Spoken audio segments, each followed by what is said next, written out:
What is the mission of our life? ആലോചിച്ചിട്ടുണ്ടോ?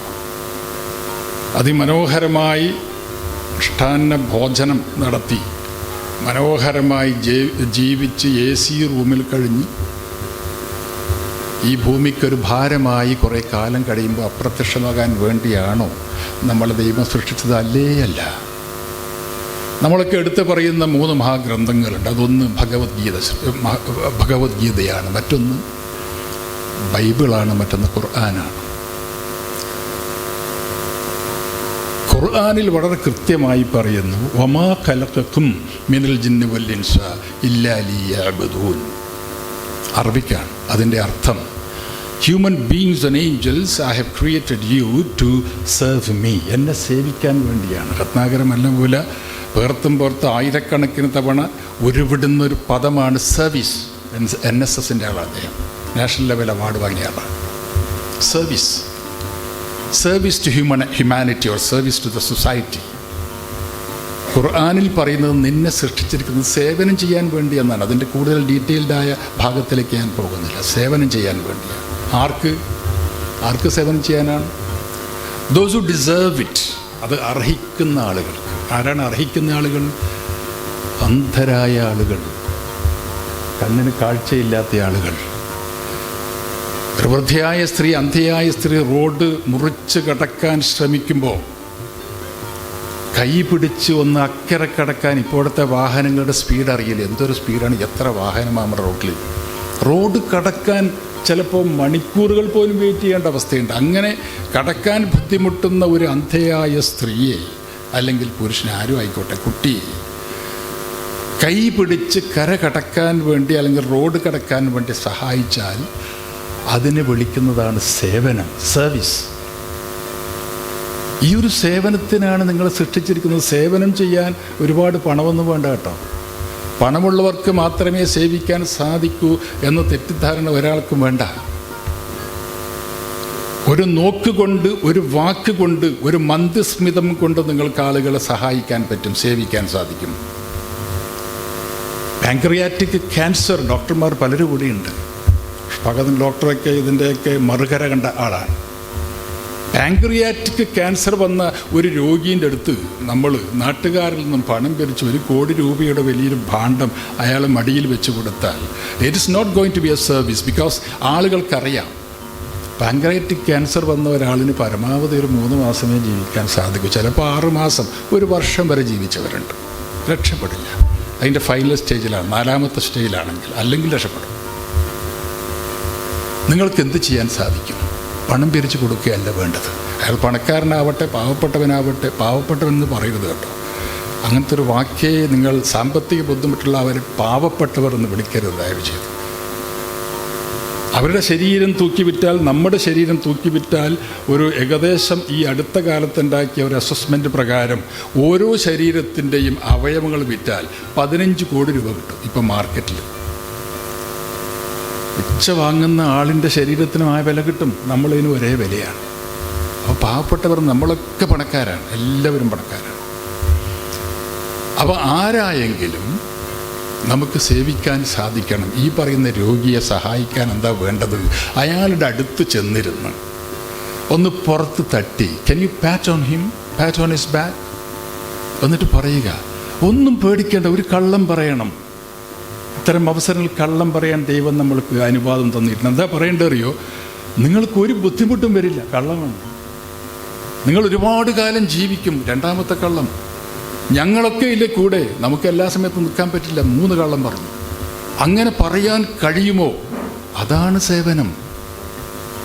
ഒരു നോക്കുകൊണ്ട്, കരുണാദ്രമായ ഒരു നോക്കുകൊണ്ട് നിങ്ങൾക്ക് അയാളെ സഹായിക്കാൻ സാധിക്കും, സേവിക്കാൻ സാധിക്കും. സ്നേഹത്തിൻ്റെ മഞ്ഞുതുള്ളി അയാളുടെ ഹൃദയത്തിൽ നിങ്ങൾക്ക് വീഴ്ത്താൻ സാധിച്ചാൽ അതാണ് സേവനം.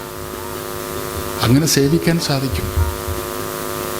റോഡ് കടക്കാൻ, രോഗിയെ സഹായിക്കുക, അതല്ലെങ്കിൽ ഏതെങ്കിലും തരത്തിൽ നിങ്ങൾക്ക് സഹായിക്കാൻ സാധിക്കുമെങ്കിൽ അതിനു വേണ്ടിയാണോ നമ്മളെയൊക്കെ സൃഷ്ടിച്ചത്? നമുക്കൊരു നേരത്തെ ഭക്ഷണം കഴിക്കാൻ എത്ര പണം വേണം? ഇപ്പോൾ കാസർഗോഡ് ടൗണിൽ തന്നെ പോയാൽ ഒരു 50 രൂപയുണ്ടെങ്കിൽ നല്ല ഭക്ഷണം കിട്ടും. ഞങ്ങളുടെ വീട്ടിൽ സാധാരണ ഈ തെങ്ങിൻ്റെ തടവെടുക്കാൻ മാങ്ങാട്ട കാര്യമാണ് പറഞ്ഞത്. ആളുകൾക്ക് 1000 രൂപയെങ്കിലും ഒരു ദിവസം കൊടുക്കണം. 1000 രൂപ ഒരു വിദ്യാഭ്യാസ യോഗ്യതയില്ലാത്ത ആളിന് കൊടുക്കുന്ന 1000 രൂപയാണ്. ഈ 1000 രൂപയിൽ അയാൾക്ക് ഒരു ദിവസം ജീവിക്കാൻ പരമാവധി 100 രൂപ മതി. 900 റുപ്പീസ് മിച്ചം വരികയാണ്. ഇതെന്ത് ചെയ്യും? സേവിക്കാൻ സാധിക്കുമോ? നമ്മൾ സേവിക്കണമെന്ന് ചെറിയൊരു വളരെ ചെറിയൊരു ജീവിതമാണ്. ഈ ജീവിതകാലത്ത് നമുക്ക് എന്തൊക്കെ ചെയ്യാൻ സാധിക്കും? പലരും ജീവിതത്തിൻ്റെ അർത്ഥം തേടാൻ കഴിയാതെ മദ്യശാലകളിൽ അഭയം പ്രാപിക്കുന്ന കാഴ്ച നമ്മളിപ്പോൾ കാണുന്നു. അങ്ങനെ സേവിക്കാൻ സാധിക്കണം. ഇത് ഖുർആനിൽ മാത്രമല്ല കേട്ടോ പറഞ്ഞത്. ഈ പറഞ്ഞതിൻ്റെ അർത്ഥം അങ്ങനെയൊന്നുമല്ല. ഭഗവത്ഗീതയിൽ, പരിശുദ്ധ ഭഗവത്ഗീതയിൽ ഇതിനെക്കുറിച്ച് വളരെ കൃത്യമായി പല സ്ഥലത്തും ഭഗവാൻ കൃഷ്ണൻ അർജുനന് പ്രാർത്ഥന പറഞ്ഞു കൊടുക്കുന്നു. അർജുന, നീ കർമ്മം ചെയ്യുക. എന്തിനാണ് കർമ്മം ചെയ്യുന്നത്? കർമ്മം ചെയ്യുന്നത് ധർമ്മം നിലനിർത്താൻ വേണ്ടിയാണ്. കർമ്മണേ വാധികാരസ്ഥേ മാ ഫലേഷു കഥാചന മാ കർമ്മ ഫലഹേ ദുർഭൂ മാ തേ സാങ്കോസ്ത്വ കർമ്മണി. അർജുന, നീ കർമ്മം ചെയ്യുക, പ്രതിഫലം ഇച്ഛിക്കരുത്. അത് നിന്റെ പണിയല്ല, അത് ദൈവം തീരുമാനിക്കും. എന്ത് പ്രതിഫലം തരണം എന്ന് തീരുമാനിക്കുന്നത് ദൈവമാണ്. കർമ്മം ചെയ്തുകൊണ്ടേ. അപ്പോൾ എന്തിനാണ് ഈ കർമ്മം എന്ന് ചോദിച്ചു. എന്തൊരു കർമ്മപ്പാ ഇത്? നമ്മൾ നാടൻ ഭാഷയിൽ പറയുന്നില്ലേ? അപ്പോൾ പറഞ്ഞു, ധർമ്മം നിലനിർത്താൻ വേണ്ടിയാണ്. എന്താ ഈ ധർമ്മം എന്ന് പറയുന്ന സാധനം? ഭക്ഷണമില്ലാതെ വയറൊട്ടിയ ശരീരവുമായി വീട്ടിലേക്ക് വരുന്നവർക്ക് കൊടുക്കുന്ന ചില്ലിത്തുണ്ടനെയാണോ നമ്മൾ ധർമ്മം എന്ന് പറയുന്നത്? അല്ലേ അല്ല. ധർമ്മം എന്ന് പറയുന്നത് ഈ പ്രപഞ്ചത്തിൽ ജീവൻ, ആ തുടിപ്പ് നിലനിർത്താൻ വേണ്ടിയാണ്. മനുഷ്യവർഗത്തെ ഈ പ്രപഞ്ചത്തിൽ നിലനിർത്താൻ വേണ്ടിയാണ് ധർമ്മം ആവശ്യമാണ് എന്ന് പറയുന്നത്. അത് നമ്മുടെ ധർമ്മമാണ്, നമ്മുടെ ഡ്യൂട്ടിയാണ്. കർമ്മമാണ്, ഡ്യൂട്ടിയാണ്. കർമ്മം എന്ന് പറയുന്നത് പ്രാക്ടിക്കൽ ആക്ഷനാണ്. ധർമ്മം എന്ന് പറയുന്നതാണ് നമ്മുടെ മിഷൻ. ആ മിഷൻ ഉണ്ടെങ്കിൽ മാത്രമേ ഈ പ്രപഞ്ചം നിലനിൽക്കൂ. എല്ലാവർക്കും മനുഷ്യ സ്നേഹത്തിൽ അധിഷ്ഠിതമായ ഒരു പ്രപഞ്ചമുണ്ടാക്കാൻ നമുക്ക് സാധിക്കുമെങ്കിൽ ഈ പ്രപഞ്ചം നാളെയും ഉണ്ടാകും, ഇല്ലെങ്കിൽ ഉണ്ടാവില്ല. ഗാസയിൽ നിന്നും നമ്മൾ കേൾക്കുന്ന നിലവിളിയുണ്ടല്ലോ, സ്ത്രീകളുടെയും കുട്ടികളെയും കരച്ചിലുണ്ടല്ലോ. ഈ കരച്ചിൽ അവസാനിപ്പിക്കണമെങ്കിൽ ജൂതനും മുസ്ലിമും ഒരേപോലെ മനുഷ്യനാണ് എന്ന ചിന്ത അവർക്കുണ്ടാകണം. അതുണ്ടായെങ്കിൽ മാത്രമേ മനുഷ്യകുലം നിലനിൽക്കുകയുള്ളൂ. അത് നിലനിർത്താൻ ആവശ്യമായ ധർമ്മം, ആ ധർമ്മം എന്ന് പറയുന്നത് മനുഷ്യനെല്ലാം ഈ ഒന്നാണ് എന്ന ചിന്ത നമ്മുടെ മനസ്സിനകത്തുണ്ടായിരിക്കണം. എല്ലാവരും ഒന്നാണ് എന്ന ചിന്തയുണ്ടാകണം. അതിൻ്റെ ഡീറ്റെയിൽസിലേക്ക് പറഞ്ഞ് കുറേ സമയം വേണ്ടി വരും. അപ്പോൾ പറയും, എന്നാൽ പിന്നെ ഭഗവത്ഗീതയിൽ മാത്രമാണ് ഇതിനെക്കുറിച്ചൊക്കെ പറഞ്ഞിരിക്കുന്നത്. ഭഗവത്ഗീതയിൽ മാത്രമല്ല, ഖുർആനിൽ മാത്രമല്ല, ബൈബിളിലും പറയുന്നു. അതിനു മുൻപ് പാർത്ഥൻ ചോദിക്കുന്നു, പിന്നെ യഥാഹി ധർമ്മസ്യ ആ ഭാഗമുണ്ടല്ലോ, അതിലേക്ക് പോയി ഒരുപാട് സമയം വേണം. ഞാനതിലേക്ക് പോകുന്നില്ല. പരിത്രാണായ സാധുവിന വിനാശായം ച ദുഷ്കൃത എന്ന് പറയുന്ന ആ 8 വരികൾ ഞാനിവിടെ ആവർത്തിക്കുന്നില്ല. ഇതെല്ലാം മാനവകുലത്തെ നിലനിർത്താൻ വേണ്ടി കൃഷ്ണൻ എന്ന് പറഞ്ഞാൽ ഭഗവാൻ നമുക്ക് നൽകുന്ന ആദർശപൂർണമായ ഉപദേശങ്ങളാണ്. അർത്ഥമില്ലേ നമ്മുടെ ജീവിതത്തിന്? അർത്ഥമുണ്ട്. നമുക്ക് വേണ്ടി, നോട്ട് മീ ബട്ട് യു. എത്ര പ്രാവശ്യങ്ങൾ ഇതാരാ പഠിപ്പിച്ചത്? NSSകാരെ പഠിപ്പിച്ചാരാ? മഹാത്മാഗാന്ധിയാണ്. 7 കൊടിയ പാപങ്ങളുണ്ട്. മഹാത്മാഗാന്ധി പറയുന്നു 7 കൊടിയ പാപങ്ങളുണ്ട്. അതിലൊന്നാണ് അത്യാഗ്രഹം. അത് പാടില്ല. ആഗ്രഹമാവാം, പക്ഷേ അത്യാഗ്രഹം പാടില്ല.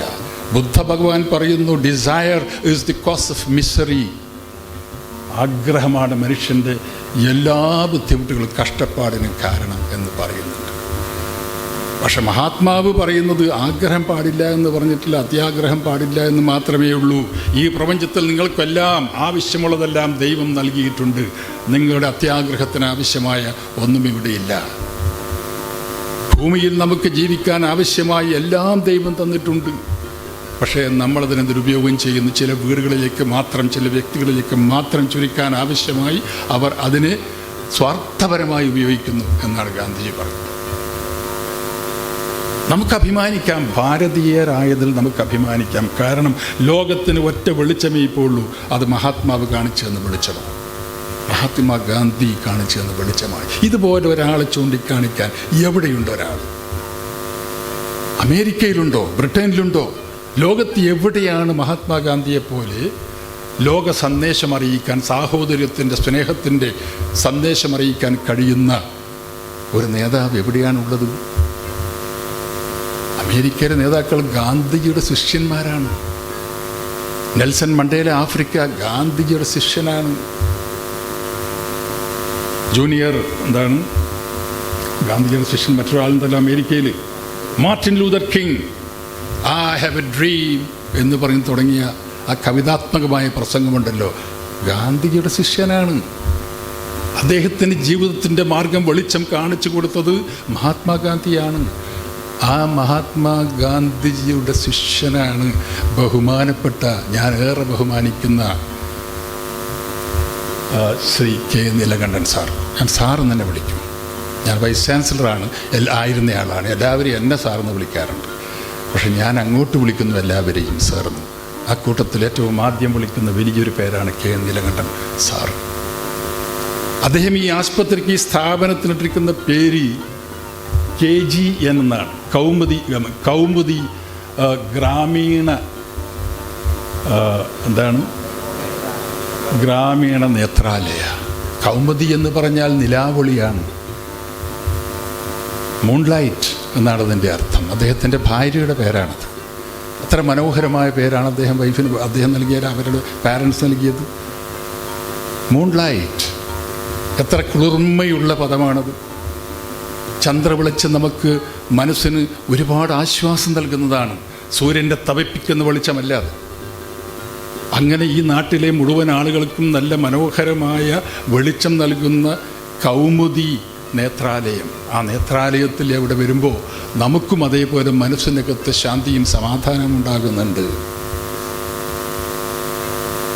ഭഗവത്ഗീതയുടെ ആരാധകരായ ആളുകൾ തന്നെയായിരുന്നു ഈ പറഞ്ഞവരൊക്കെ. ബൈബിൾ സ്വന്തം കയ്യിൽ പിടിച്ച് അത് റൂമിൽ വെച്ചുകൊണ്ട് പൂജിച്ച ഒരാളായിരുന്നില്ല ഒരിക്കലും മദർ തെരേസ. നേരത്തെ മദർ തെരേസയെക്കുറിച്ച് പറഞ്ഞുകൊണ്ട് ഞാൻ പറയുകയാണ്. അവർ അൽബേനിയ എന്ന രാജ്യത്ത് സമ്പന്നമായ വീട്ടിൽ, സമ്പന്നതയുടെ മടിത്തട്ടിൽ ജനിച്ചു വളർന്നയാളാണ് മദർ തെരേസ എന്ന സുന്ദരിയായ, മെലിഞ്ഞ, വളരെ കൃശഗാത്രിയായ പെൺകുട്ടി. അവർക്ക് വേണമെങ്കിൽ ഇപ്പോഴത്തെ പല പെൺകുട്ടികളെയും പോലെ അടിച്ച് പൊള്ളിച്ച് ജീവിക്കാമായിരുന്നു, സമ്പത്തിൻ്റെ വീട്ടിൽ ഇഷ്ടം പോലെ. പക്ഷെ ആ പെൺകുട്ടി അൽബേനിയയിലെ ആ ലക്ഷറിയിൽ അവർ ജീവിക്കാൻ ഇഷ്ടപ്പെട്ടില്ല. നേരെ വന്നു നമ്മുടെ നാട്ടിലേക്ക്, ഇന്ത്യയിലേക്ക്. ഇന്ത്യയുടെ കൽക്കത്തയിലെ തെരുവീതികളിൽ അവർ അരഞ്ഞു നടന്നു. എന്താണെന്നറിയോ? ഒരു നേരത്തെ ഭക്ഷണത്തിനു വേണ്ടി കൈനീട്ടി യാചിക്കുന്ന കുഷ്ഠരോഗികളായ ആളുകൾ കൽക്കത്തയുടെ തപിക്കുന്ന സ്ട്രീറ്റുകളിൽ ഇരിക്കുന്നു. കൽക്കത്ത എന്ന് പറഞ്ഞാൽ ആ സമയത്ത് 50 ഡിഗ്രി സെൻറ്റിഗ്രേഡിലൊക്കെ സമ്മർ ടൈമിൽ ചൂടിങ്ങനെ വേവുന്ന ചൂടാണ്. ആ ചൂടിൽ എന്തെങ്കിലും തരുവോ എന്ന് പറഞ്ഞ് ബംഗാളി ഭാഷയിൽ യാചിക്കുന്ന സ്ത്രീകളുണ്ടായിരുന്നു, പുരുഷന്മാരുണ്ടായിരുന്നു. കുഷ്ഠം പിടിച്ച അവരുടെ കൈകൾക്കിടയിൽ നിന്നും ദുർഗന്ധം വമിപ്പിക്കുന്ന രക്തത്തിൻ്റെ കഷ്ണം താഴെ വീഴുന്നു. വൃത്തികെട്ട ജലകണങ്ങൾ താഴോട്ട് വീഴുന്നു. ഈച്ചകൾ ആഞ്ഞ് തിമർക്കുന്നു അതിന് ചുറ്റും. അത്തരം ആളുകൾ ദുർഗന്ധമുള്ളത് കൊണ്ട് അകറ്റി നിർത്തുകയാണ്, അടുത്ത് പോവില്ല. പക്ഷെ അങ്ങനെയുള്ള രോഗികളുടെ അടുത്ത് പോയി മദർ തെരേസ തൊട്ടടുത്തിരുന്നു. അവരെ പുറത്ത് തട്ടി പറഞ്ഞു, ഞങ്ങളൊക്കെ ഇല്ലേ കൂടെ. സ്വന്തം കൈകൾ കൊണ്ട് അവരുടെ വായിൽ ഭക്ഷണം വെച്ചു കൊടുത്തു. തൻ്റെ വാനിറ്റി ബാഗിലുണ്ടായിരുന്ന പഞ്ഞിക്കെട്ടുകൾ കൊണ്ട് വിരലിലെ ഈ ദുർഗന്ധം വമിപ്പിക്കുന്ന വ്രണം തുടച്ചു കൊടുത്തു, വൃത്തിയാക്കി കൊടുത്തു മദർ തെരേസ. അവർക്ക് അതിൻ്റെ ആവശ്യം എന്താണ്? വീട്ടിലിഷ്ടം പോലെയുണ്ട്. എന്തിനാണ് ഈ രോഗികളെ പരിചരിക്കുന്നത്? തൻ്റെ ഒറ്റമുറി വീട്ടിലേക്ക്, റൂമിലേക്ക് കൽക്കത്തയിൽ അവർ ഈ പറയുന്ന രോഗികളെ കൂട്ടിക്കൊണ്ടുപോയി അവിടെ കിടത്തി ഉറക്കി. അവർക്ക് നല്ല വസ്ത്രം കൊടുത്തു, അവരെ കുളിപ്പിച്ചു. അതായിരുന്നു മദർ തെരേസ. അവർ ക്രിസ്ത്യൻ മതം വളർത്തുവാൻ വേണ്ടി ശ്രമിച്ച ആളൊന്നുമല്ല. സേവനത്തിൻ്റെ ഏറ്റവും മനോഹരമായ മാതൃകയായിരുന്നു മദർ തെരേസ. അങ്ങനെയുള്ളൊരു സമൂഹത്തിലാണ് നമ്മൾ ജീവിക്കുന്നത്. എത്ര മനോഹരമായൊരു സമൂഹമാണ് നമ്മുടെ സമൂഹം. ആ സമൂഹത്തെ മതങ്ങളുടെ അതിരുകളുണ്ടാക്കി ആളുകളെ പരസ്പരം അകറ്റുന്ന ശ്രമങ്ങൾ ഒരാളുടെ ഭാഗത്തുണ്ടാകാൻ പാടില്ല. ഡോക്ടർ സുനിലിനെ പോലെ ആളുകൾ ഇവിടെ ഉണ്ടെങ്കിൽ അത് വെളിച്ചമാണ്. കണ്ണിന് മാത്രമല്ല, എല്ലാ മതാന്ധതയ്ക്കുമുള്ള മതാന്ധത, റിലീജിയസ് ബ്ലൈൻഡ്നെസ്, അതിനുള്ള ഒരു മരുന്നാണ് ഇവിടെ കിട്ടുന്നത്. അത് കണ്ണിൻ്റെ കാഴ്ച മാത്രമല്ല, ഉൾക്കാഴ്ച നൽകാൻ സാധിക്കുന്ന വലിയ മനുഷ്യൻ. അദ്ദേഹത്തെ ഇരുത്തി ഞാൻ അങ്ങനെ പറഞ്ഞു പോയാൽ, ഞാൻ പുറത്തും അങ്ങനെ പോയിട്ട് പറയാൻ പോവാൻ. ഉൾക്കാഴ്ചയുള്ള ഒരു മനുഷ്യൻ ഈ നമ്മുടെ നാട്ടിൽ വേളയിൽ ജീവിക്കുന്നു. ഒന്നാലോചിച്ച് നോക്കി, അദ്ദേഹത്തിന് വേണമെങ്കിൽ നഗരത്തിൽ പോയി രാപ്പാർക്കാം, അവിടെ മനോഹരമായ മേടകളുണ്ടാക്കി കോടികൾ കൊയ്യാം. പണത്തിന് പിന്നാലെ പോയിട്ടേയില്ല. ഇത്രയും ലളിതമായ ഒരു രീതി, ഇൻഫ്രാസ്ട്രക്ചർ അദ്ദേഹം ഇവിടെ വെച്ചിരിക്കുന്നത് എനിക്കറിയാം. സാധാരണക്കാരെ സേവിക്കാൻ വേണ്ടിയാണ്. പണമില്ല എന്ന് വിചാരിച്ച ആളുകൾ ഇവിടെ വരാതിരിക്കരുത്. എല്ലാവർക്കുമുള്ള വാതിലിവിടെ തുറന്നു വെച്ചിരിക്കുന്നു. ഈ സ്ഥാപനത്തെക്കുറിച്ച് ഞാൻ കേട്ടതല്ലാതെ ഇതിൻ്റെ അടുത്തുകൂടി പലതവണ ഞാൻ പോയിട്ടുണ്ട്, പക്ഷേ അകത്തേക്ക് വരാൻ കഴിഞ്ഞിട്ടില്ല. തൊട്ടടുത്ത സെൻറ്റ് മാരീസ് കോളേജിൽ ഒരു ഫംഗ്ഷന് ഞാൻ വന്നിട്ടുണ്ട്. മാലിക് ദിനാർ കോളേജിൽ ഞാൻ പോയിട്ടുണ്ട്. എൻ്റെ ജീവിതത്തിൽ മനോഹരമായ ഒരു നിമിഷമായി ഞാനിതിനെ കാണും, ഒരു സൗഭാഗ്യമായി ഞാനിതിനെ കാണും. ദീർഘനേരം സംസാരിക്കുവാൻ സമയം അനുവദിക്കുന്നതിൽ ഒരുപാട് പേർ സംസാരിക്കാനുണ്ട്. ദൈവം സഹായിച്ചാൽ ഇനിയുമാകാം. പ്രിയപ്പെട്ടവരെ, അനുഗ്രഹീതനാണ് ഞാൻ. ഇത്തരം അവസരം ലഭിച്ചതിന്, നിങ്ങളെപ്പോലുള്ള മഹത്തുക്കളെ കാണാൻ സാധിച്ചതിന്, സംഗീതജ്ഞന്മാരുടെ, ഞാൻ പ്രത്യേകം സംഗീതം എന്ന് പറയാൻ കാരണം ജീവിതത്തിൻ്റെ ആശ്വാസമാണ് സംഗീതം, നമ്മുടെ മനസ്സിൻ്റെ ആശ്വാസമാണ് സംഗീതം. ആ സംഗീതം അനുഭവിപ്പിക്കുവാൻ കഴിയുന്നത് അതിലുമേറെ ഭാഗ്യമാണ്. ലോകത്ത് ഏറ്റവും വലിയ ഭാഗ്യവാൻ ആര് എന്ന് ചോദിച്ചാൽ ഞാൻ പറയും അത് റഫി സാഹിബാണ്, കിഷോർ കുമാറാണ്, നമ്മുടെ പ്രിയപ്പെട്ട ഗാനഗന്ധർവൻ യേശുദാസാണ് എന്ന് ഞാൻ പറയും. അവർ ഇഷ്ടപ്പെട്ട മാർഗത്തിൽ കൂടി അവർ അത് പ്രവർത്തിച്ചുകൊണ്ട് അവർ ജീവിക്കുന്നു, അതിനെ സ്നേഹിക്കുന്നു, അതിനെ ഉപാസിക്കുന്നു. അത് നമുക്ക് അനുഭവേദ്യമാക്കാൻ സാധിക്കുന്ന ആളുകൾ, അവരാണ് ഭാഗ്യവാന്മാർ. വേദനയുണ്ടാകുമ്പോൾ മ്യൂസിക് തെറാപ്പി പോലെ ഇപ്പോൾ ഉണ്ട്. വേദനയുണ്ടാകുമ്പോൾ നമ്മുടെ വേദന അകറ്റുവാൻ സംഗീതത്തിനേക്കാൾ വേറെ കാര്യമില്ല. അത് ഏറ്റവും പരിശുദ്ധമായൊരു മാർഗമാണ്. അങ്ങനെയുള്ള ഈ വേദിയിൽ ഞാൻ ദീർഘനേരം സംസാരിക്കുന്നത് അനുചിതമായിരിക്കും എന്നുള്ളത് കൊണ്ട് ഈ പരിപാടി ദീപം തെളിച്ചുകൊണ്ട് കിഴക്ക് ഭാഗത്ത് എവിടെയാണ് എന്ന് ചോദിക്കാൻ കാരണം, പ്രകാശം വരുന്നത് രാവിലെ കിഴക്ക് ഭാഗത്തുനിന്നാണ്, സൂര്യൻ ഉദിക്കുന്നത് കിഴക്ക് ഭാഗത്തുനിന്നാണ്. അതുപോലെ വെളിച്ചം കിഴക്കാവട്ടെ എന്ന് പറഞ്ഞ് അന്വേഷിച്ചിട്ട് കിഴക്ക് ഭാഗത്തിൻ്റെ തിരി നാളെ കൊളുത്തിയത്. നിങ്ങളുടെ മനസ്സിലൊക്കെ പ്രകാശമുണ്ടാകട്ടെ, വെളിച്ചമുണ്ടാകട്ടെ. അതേപോലെ തന്നെ അകത്തെ വെളിച്ചമുണ്ടല്ലോ, വിഷൻ, ആ വെളിച്ചം, ഉൾക്കാഴ്ച ഉണ്ടാകട്ടെ എന്നുകൂടി അഭ്യർത്ഥിച്ചുകൊണ്ട് എൻ്റെ വാക്കുകൾ അവസാനിപ്പിക്കുന്നു. ജയ് ഹിന്ദ്.